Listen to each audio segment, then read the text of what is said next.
Aloha, I'm Diane Wilson with the Hawaii Writers Guild, and welcome to Write On, a show we do all about writing.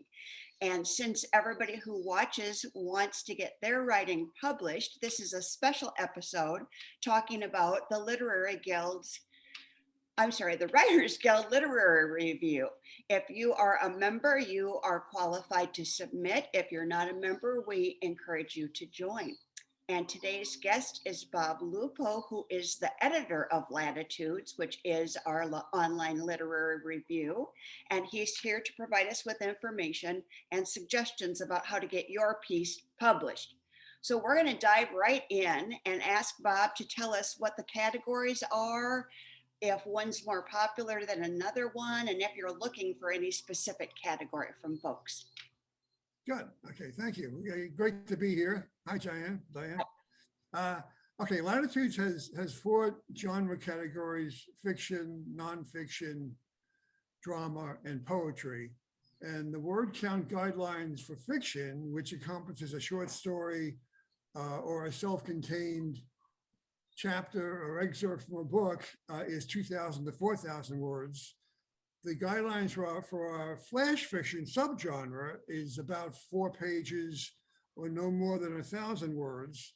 And nonfiction, which includes an essay or a memoir, should also be between 2,000 to 4,000 words, like fiction. Drama encompasses a 10-minute play with a 2,000 word limit, a monologue or soliloquy at 5,000 word count each, and short film scripts, which is our newest subgenre, is at a length of 5 to 20 pages, and we recommend using approved screenwriting software such as Final Draft or CeltX. Poetry is not limited by the number of poems, but should not be longer than 4 pages. But a little secret is we can go over a word count limit, but not by all that much, but we can go over that. That's the most flexible of our guidelines, is the word count. But we don't want a Tolstoyan epic or a Ginsberg howl. But other than that, we're flexible. Okay. I'm glad you pointed that out, because for our audience today, I wanted to mention that I have previously submitted to Latitudes myself. I have been accepted part of the time, but I did want to talk from the perspective of somebody who submits about the process from my side of things.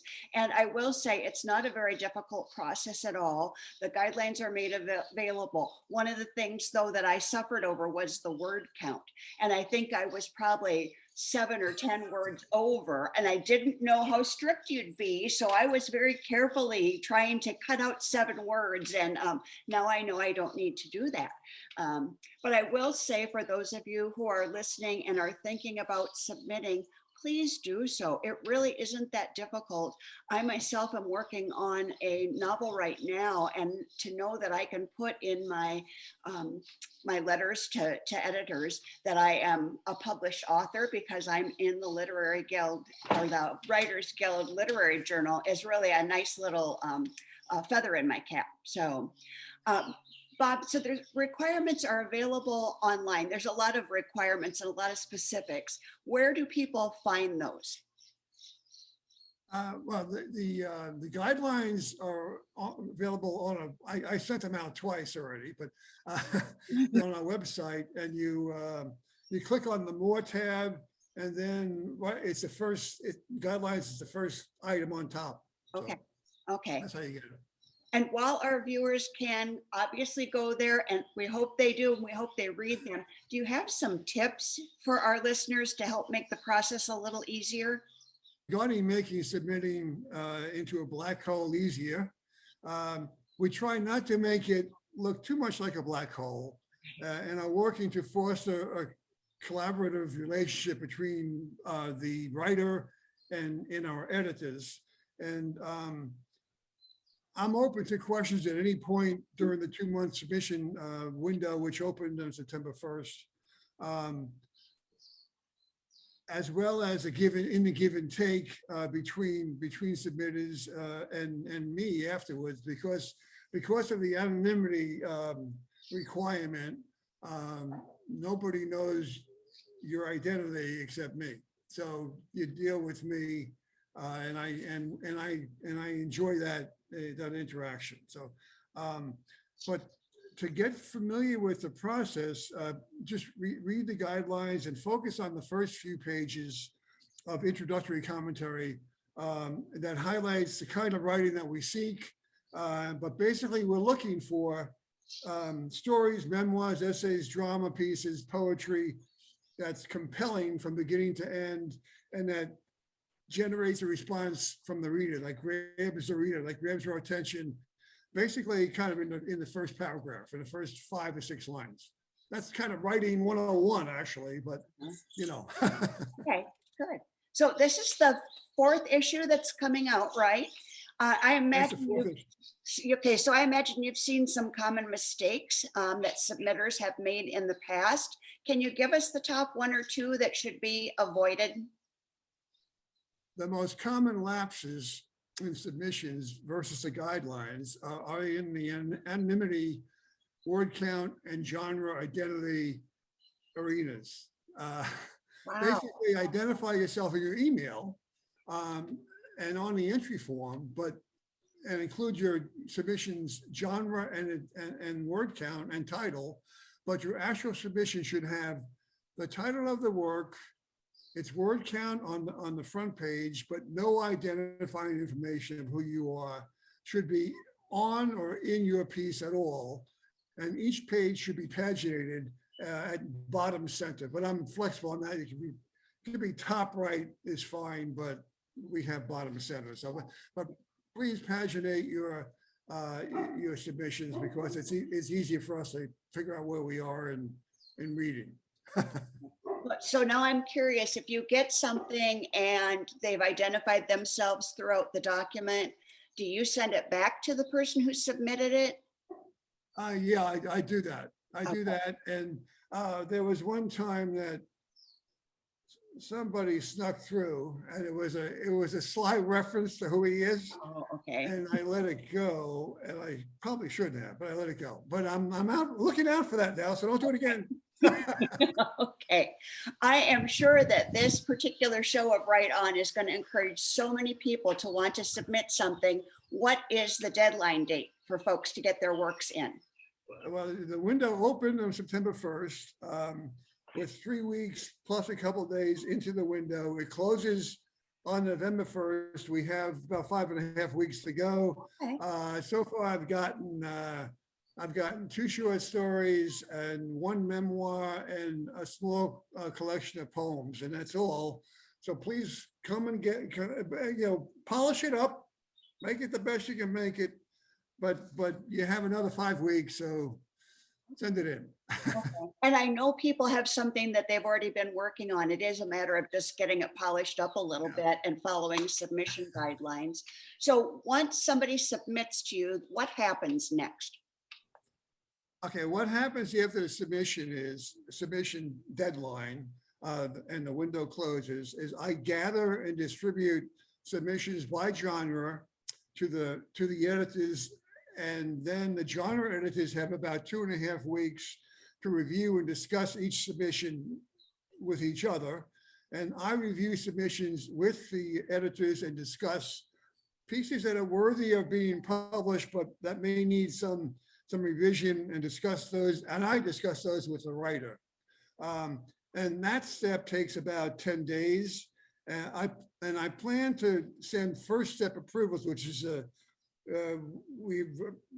co-genre editors and I have approved the submissions for each genre. That's the first step.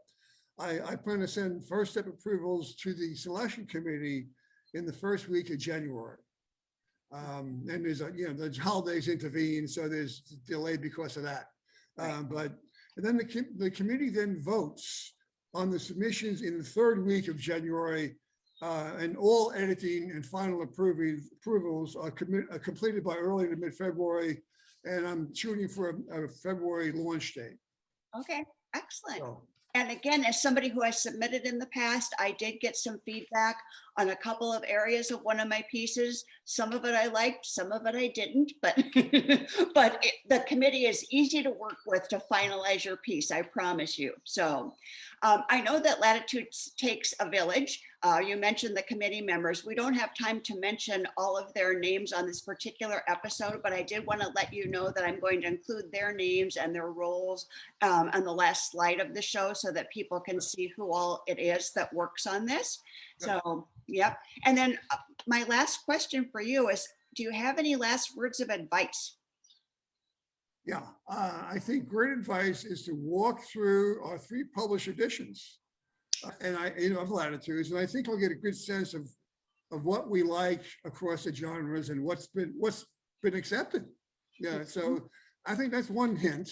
And then please run any questions or concerns by me before you submit, and get get constructive feedback from our writing workshops, a writing buddy, insight from various episodes of Write On, and insights on the writing craft from our newsletter, Member News, put out by Joy Fisher and CC Johansson.